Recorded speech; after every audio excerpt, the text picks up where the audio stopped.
Hello everyone, welcome back to another episode of r/Entitled Parents. In today's episode, EM calls the police on me for stealing her daughter, who is my girlfriend, and an adult. Parents putting their kids on our motorcycle to take pics without consent. Stepmonster tried to kidnap me and my sister for Christmas. Before we get started, make sure to subscribe so you will never miss a video. So let's get started. EM calls the police on me for stealing her daughter, who is my girlfriend, and an adult. Sorry this is so long, but I hope those of you who read it will enjoy it. Background. This happened about 5 years ago. My fiancé and I have been together 7 years this month. We're hoping to get married this year, but might postpone due to the circumstances. We were reminiscing some old stories yesterday when this one came up, and she suggested I share it. She was my girlfriend at the time, and at the time I was fully aware that her mom was a few fries short of a happy meal, but this was the pinnacle of her behavior. If you guys enjoy this story, I actually have a few more I shall share if you like. Sorry for the length, but I hope you guys enjoy it. FYI, there is a happy ending. Cast: EM, entitled Mom, my future mother-in-law. Girlfriend, Ellie. PO, police officer. OP, obviously. Story: Ellie and I weren't living together at the time, she just stayed over from time to time when she could. I took her home after she had been staying with me a couple days and was heading to work. But shortly after, just before getting to work, I get a phone call from her and I can tell she is in tears. Apparently when she got inside, EM immediately blew up on her about being gone for so long, even though it was only 2 days, and she told EM she was going to be gone and kept in contact with her while she was gone. But Ellie just sorta brushed it off and went to her room. EM's house was pretty much your stereotypical crazy cat lady house. House badly decaying, cats all over the place, going to the bathroom in random places and whatnot. And when Ellie gets to her room, she realizes while she was gone, the cats pissed and shit all over a pile of her clean clothes. But whatever, Ellie decided to just bag them up and she would wash them next time she came to my place. Her mom didn't have a functioning washer at the time, and apparently, that really set EM off. EM apparently thought Ellie was bagging her clothes because she was planning to go back to my place that night, stay another few days. So she stomped into her room, grabbed the bag, ripped it open, and flung the clothes all over the room along with the cat shit and piss while screaming at Ellie that she's not going anywhere. That's when Ellie ran outside and called me. She was so upset and didn't know what to do. Her mom had been doing crazy stuff to Ellie since I'd been with her, but up until I just helped her however I could while not getting involved and not saying a word to her mom. I told her to go ahead and get the things she needs, and I'll take her to my place. She said she would love that. I told my work I was gonna be late due to an emergency, and turned around to go pick her up. When I pulled back up to the house, Ellie was in the driveway crying. I went and hugged her, told her it was gonna be okay and that she could stay with me as long as she wanted. So she went back inside to get her things. As I was standing outside waiting, I heard the door open again and went to help Ellie with her things. Oh, it's her mom. EM comes stomping out with her hair crazy and frizzled, and an old nightgown. She beelines for me and gets right in my face. EM, with an extremely thick high-pitched southern accent, my daughter said I need to come out her and ask what you think of me. I knew that was a blatant lie as Ellie would never instigate this. You got something to say? Huh? You think I'm trash, don't you, huh? That's what you think, isn't it? Again, up until now, I'd completely kept my mouth shut and was trying to maintain that. But this woman was up in my face, freaking out, and was tormenting the woman I loved, so I finally looked at her and broke my silence. Opie, why do you treat her like this? Gasp, what do you mean? That's my daughter and I worship the ground she walks on. OP, oh really? So insulting is worship? Yes, I've heard her say this with my own ears. Gasp, I would never say anything like that. OP, getting rather irate, bullshit. I've heard you say it. M, explosion, you get you're off my property. Okay, I almost never find myself in situations like this, so I'm not used to it. I say that because after she said this, I pretty much saw red. I'm not proud of it, but I just started shouting every curse word in the book I could possibly think of at the top of my lungs while she went back in the house. But thankfully, that only lasted a few seconds and I immediately calmed down. So finally Ellie comes back out with her stuff, we put it in the car and I assume it's over. But Ellie turns to me and says, "Ellie, I'm sorry, but we can't leave yet." OP, why not? Ellie, Mom called the cops. I sorta had a feeling that would happen, no big deal. So we just sat and waited for the cop to arrive. After about 10 minutes or so, a cop car pulls up. Right when he does, EM comes out of the house, and oh my god. Yes, she was doing exactly what you think. She instantly puts on the fragile, brittle old lady act. Hunched over, walking slowly, the whole gig. And of course, when PO asks her what happened, she has to pitch her entire medical chart to the guy. Ellie will tell you this woman has been terminally ill for 12 years lol.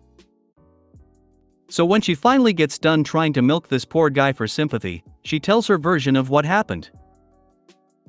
EM, sir, he came onto my property and verbally attacked me. He's awful to me, sir, and I've never even done anything to him.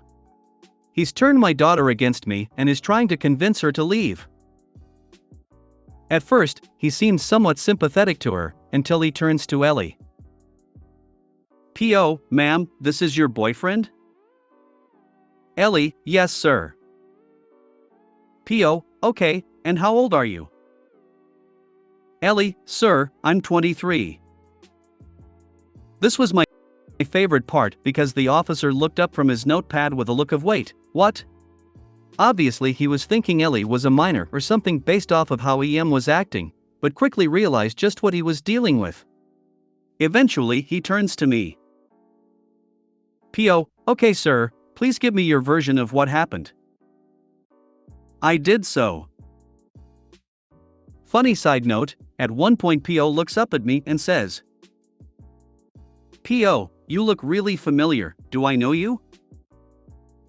It actually turned out the PO and I had gone to high school together. Once we recognized each other, we laughed and shook hands, and very briefly.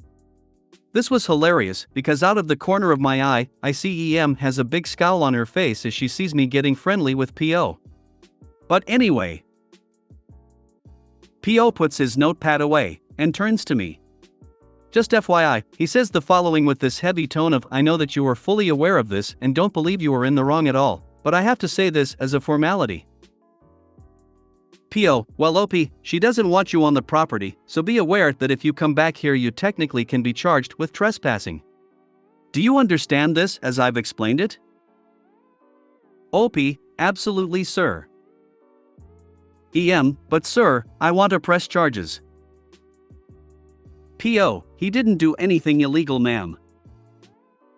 EM, but he verbally assaulted me. PO, I understand that, and while that was ill-advised, he slightly turns to me and gives me a small gesture with his hand, and I nod in agreement. It's not something I could arrest him for. He agrees he will not come back on your property without your direct permission. EM, ugh. Okay fine whatever. Ellie, come back inside. Ellie, what? No.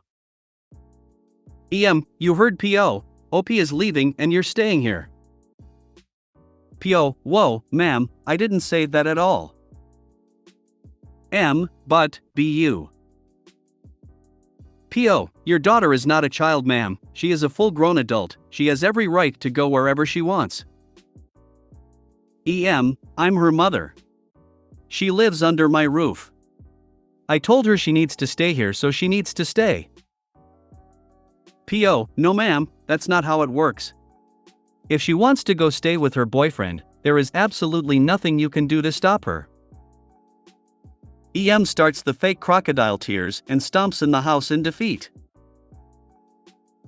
Ellie and I thanked the officer, got in the car and left. We've been living together ever since. Happy ending. Believe it or not, EM isn't really much of an EM anymore. Over the years since that day, EM has actually decided to make an effort to try and improve herself. I guess she realized that if she didn't make changes, she would lose her relationship with Ellie. So EM started taking advantage of her medical coverage and went to see her psychiatrist and got medicine for mental illness she actually had, as opposed to the one she would make up. Since then, well, she has actually gotten way better. She takes her medicine regularly and has a boyfriend that is an extremely kind man and treats Ellie as though she were his own daughter. So basically, EM isn't really an EM anymore. We actually get along very well and we see them frequently, and we help each other out whenever we can. We actually look back on the early years when she was in fact an EM and laugh. So not only is everybody getting along well, we can actually share the cringe stories and happily laugh about them. If you guys would like to hear some more, let me know. Edit. Oh my god.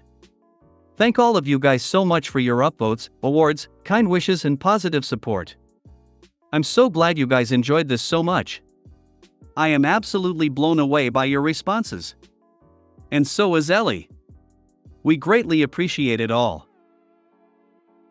A lot of you have said you would like to hear more, so either tonight or tomorrow I'll post another story that we call the jellyfish story, and I'll put Ellie's mom part 2 in the title. Thank you guys again from the both of us. It's very refreshing to read one of these that has a happy ending.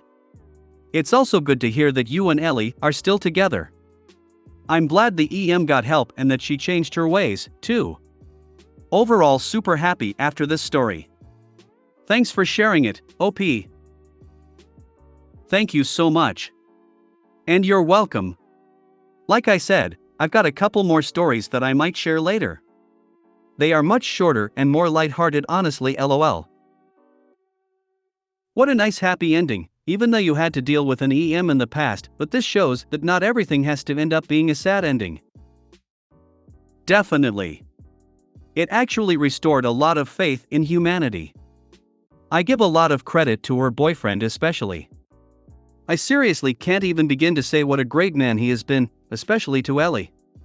Her relationship with her mother over time made a complete 180, it's a borderline miracle in my opinion. But I think it just goes to show that good things can happen, and people can change in ways that you least expect. An EM becoming a non-EM is one of the rarest things ever, man. You should consider yourself lucky. An EM having a true mental illness that can be treated is perhaps more common than we think. So glad yours has gotten the help she needed. Glad to hear she made the effort to actually improve herself. Especially since you're marrying her daughter now. Congrats, by the way.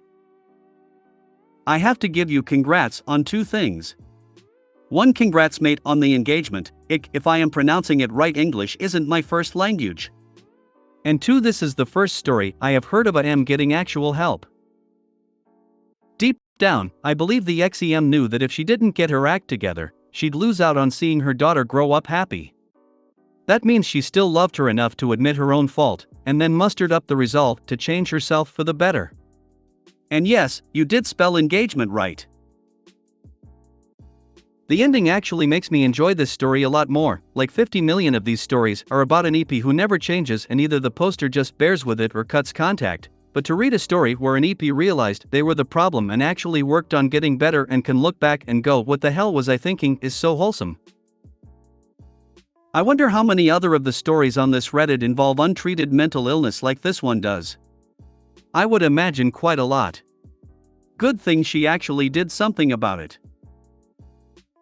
They did a study a few years back actually, and turns out that what we would consider teen angst level stresses these days was what they used to consider serious mental illness like back in the early 1900s. The issue was that back in those days they were horrifically torturous about treating it. They took it seriously enough to recognize the early signs, but not how to treat it. Parents putting their kids on our motorcycle to take pics without consent. My husband and I live in a region with a lot of tourism, and we own a rare motorcycle. It's a very valuable old timber my husband spent a fortune for to restore. We're living on the countryside, but when we're going on day trips, it happens that we park our bike in more busy places, when taking a break for lunch or coffee. I understand the motorbike draws attention and that some people snap pics of it, but we increasingly have to deal with parents who randomly put their kids on it to do so. Last weekend we stopped a couple who was just about to do it and they gave us the usual excuse we would have asked, but nobody was around, just like not being around makes our bike public property. Minutes later, after just ordering food, we caught another couple swinging their kid's bum on the seat of our bike. This time it wasn't just a toddler, but an at least 6-year-old boy. We received a lot of feedback, also from not entitled parents, to call the police or make a big scene, but frankly, it has become so frequent, we just decided to avoid such places, cause we grew tired of seeing toddlers kicking the tank or mothers pulling the zippers of their handbags along it by hauling their offspring up and down. 10 years ago this rarely ever happened, we can tell the entitlement intensifies. I'd buy a tarp-like cover and cover the bike when parked in a busy place. It can be something made of some thin material so it doesn't take much space when not in use. People won't bother to remove it just to look at the bike under it. My dad put me on someone's motorcycle when I was a kid. I was 5 or so, and the owners were rightfully pissed. I still remember those people screaming at me. My dad goes through the same thing here and there. One time, it was a very hot day and as expected the black leather seat was hot. As my dad's coming out of the shop all he hears is screaming because the kid was wearing shorts and got burned. He starts giving them hell and the parents start giving it right back. Like WTF? So many people, particularly parents, have no regard for other people's property. In some cases I feel sorry for the kids, cause their parents put them in such situations for a picture. We have goats, and before we had an electric fence they lifted their kids over the wooden fence. It was their luck none of the males knocked one out. Could you get some of those anti-bird/anti-homeless spike strips and made a cover for the seat which you somehow secure onto it? Nice big sign, this seat is not for public use, any injuries are your own fault, the owner of this vehicle is not liable for your own stupidity. I would ask them, so if nobody was around and you just assumed it was okay, then I am going to assume that when nobody is around I can just sit in your car and take pictures of me in it.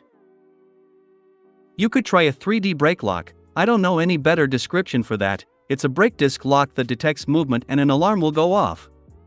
I have one on my own and if somebody tries to move your bike a little, or try to sit on it, it will blast an alarm for a few minutes or until you turn it off.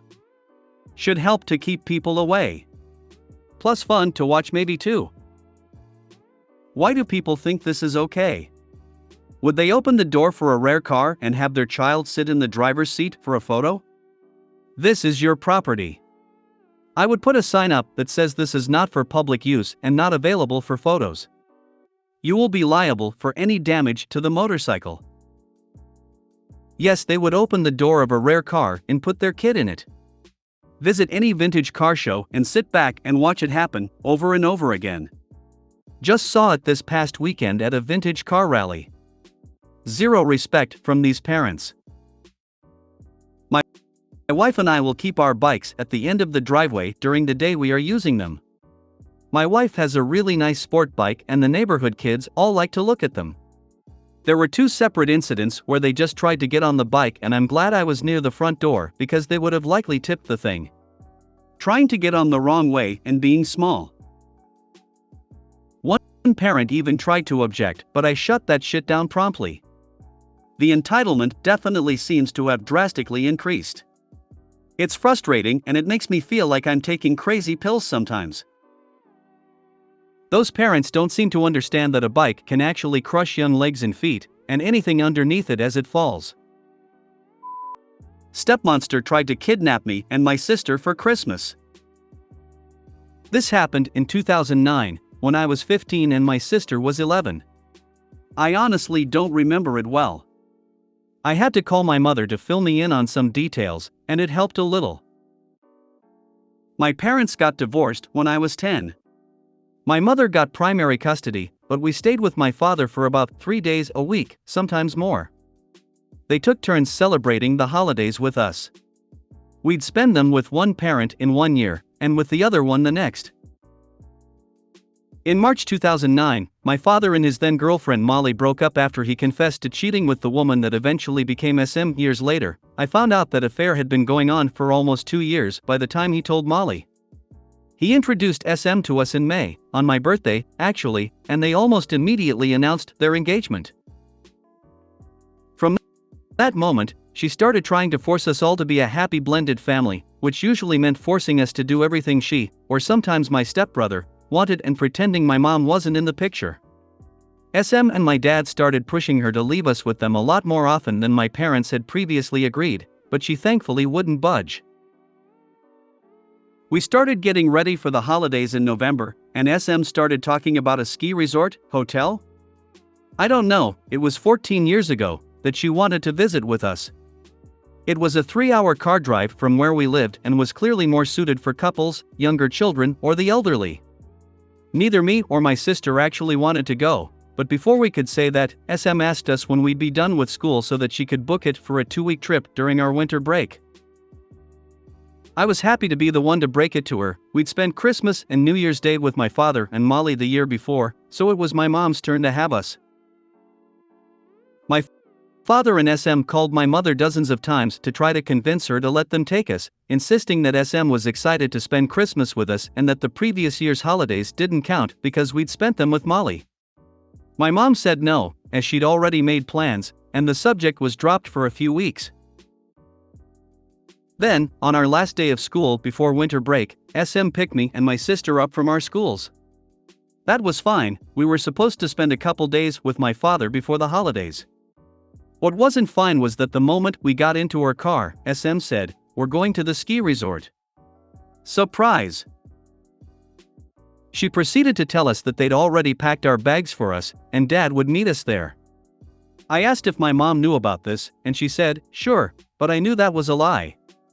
I also didn't believe her when she said we'd only be there for a couple of days and would be back before Christmas. I figured they'd booked the 2-week stay they wanted and would probably guilt trip us both into staying once their couple of days were up. I was terrified. I didn't have a phone, my mom thought I was still too young to have one, didn't trust SM, and I could see my sister was even more scared. I told SM we didn't want to go. She said, "Fine. Let's just pick stepbrother up from school." We picked him up from school. SM said, "Okay, now let's go to the resort." I said, again, that we didn't want to go. She said, "Fine. Let's just find a gas station and fill up." That pattern repeated itself about 6 times over the next hour. Every time I said we didn't want to go, SM would make up an excuse and pretend to forget my plea. As we were about to leave town, my dad called SM. I heard them fight for a few minutes about something, and then she hung up. Stepbrother asked her what happened, but she didn't answer. Then, she said, "I'm taking you kids to your mom's." She turned the car around and took us home. When we got there, my mom pulled us out of the car and screamed at SM to leave, which she did. My mom was hugging us and bawling as if she hadn't seen us in years. She didn't tell me the full story until a few days later. Basically, my mom called my dad in panic because he'd never told her we'd gotten home, which he always did whenever he picked us up from school. He was hoping she wouldn't call until we were already at the resort. My father knew that lying would do more harm than good, so he told her their plans. He tried to spin it around as something my sister wanted, but my mother didn't buy it. She told him that if SM didn't take us back to her place, she'd call the police. My father and SM took my stepbrother to the resort. For a few months after, they bragged about all the fun they had, and all the things me and my sister had missed. Stepbrother later confided in me that he actually hated it. He barely saw his mom while they were there, and he spent Christmas mostly alone in their room. SM called us both selfish for trying to ruin their holidays. My sister actually felt guilty for a while, and I had to reassure her. My mom didn't call the cops or press charges. At the time, she didn't know if what SM did would qualify as a crime or if they'd actually help. She also feared that would ruin our relationship with my father, with whom she was still trying to stay on amicable terms. Years later, she told me she regretted not calling anyone. And that's the story of how I got my first phone. For some reason, I really hate this story.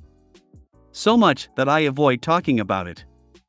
This text was actually on my drafts for almost a week. It's far from the worst thing SM has ever done, but it still pisses me off. I admit that writing it all down did help a little, though. Wow, what an itch bay. And your dad wasn't any better. How's your relationship with them now? We kept a relationship with my father and SM for years. This type of behavior continued throughout. My fiancée and I got an RO against SM 2 months ago after she abused my 4-year-old BIL. My dad took her side, so me and my sister are NC with him. I posted about that too, but it's a long story. What she did was custodial interference and is definitely a crime. Unfortunately, it probably wouldn't have done any good to call the cops. The parents had agreed that the kids would spend the next couple of days with the SM and dad, and at that point that was all that was happening. They could have gone ahead to the resort, as long as they had them back in time. If they had kept them there past the agreed amount of time, the cops might have been able to do something then. My son was kidnapped by his dad and my mom when he was 6, turning 7. They managed to keep him away from me for 2 months, because I didn't have the correct paperwork. The police didn't care because the child was with their father. My kid is 15 now and also has rough memories about that time. My heart goes out to you. That's a little bit scary. Yeah, some schools aren't very strict about who is allowed to pick up kids from school. I remember that being an issue at my grade school when some kids almost got actual kidnapped. I was in high school at the time, and they didn't really see who picked the students up. My sister was in middle school, and they were a bit more strict. My dad had told them to allow SM to pick her up. After winter break, my mom called them to revoke that permission. Of course you hate this story. It's a reminder of a time when something awful happened to you and your sister. Man, I've been following your stories for a while. The insanity you and your sister have been through is wild. If you made it to the end of the video, thanks for watching. Don't forget to like, subscribe and share, and we will see you in the next video.